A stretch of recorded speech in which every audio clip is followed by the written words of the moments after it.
ఇప్పుడు ఆరోగ్య సేవల గురించి చెప్తాము తర్వాత. పిల్లలు చదువుకునే రిమేజ్మెంట్ అది ఆపేసాడు కదా, ఫీజు రింబర్స్మెంట్. సరే అసలు వాళ్ళని పిల్లలు చదువుకుంటమే అనవసరం అని ఆయన ఉద్దేశం. ఎందుకు తెలుసా, ఇప్పుడు వాళ్ళందరూ చదువుకుని పాస్ అవ్వలేదండి. ఇప్పుడు డిగ్రీలు పోడని ఉన్నాయి, వాళ్ళకి ఇంగ్లీష్ మాట్లాడతాం వచ్చా?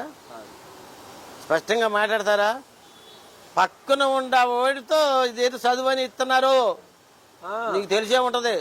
ఈయన ఇంగ్లీష్లో మాట్లాడతాం చేతకాక దయచేసి మీద పిఏలు వాళ్ళు ఉంటారు కదా, ఇది కాలం చెప్పు, నువ్వు చదువు చెప్పు, నేను ఓకే చేస్తానంటాడు. తర్వాత ఉన్న వాళ్ళు ఇదివరకు బాగా చదువుకున్నారు కదా, హాస్పిటల్ కానీ ఇదిగా ఐఏఎస్లు ఐపీఎస్లు గవర్నమెంట్ ఆఫీసులో ఉన్న పెద్ద పెద్ద పోస్టులన్నీ ఎవరి అయ్యా? పేదోళ్ళయా? 100కి 2, 3 కాగి మాధవరావు, అర్జున్ రావు గారు ఐఏఎస్లు ఐపీఎస్లు. వాళ్ళు చదవటమే కాదు, చదువు వల్ల కానీ ఏదైనా డిగ్రీలు సంపాదించుకుంటారయ్యా.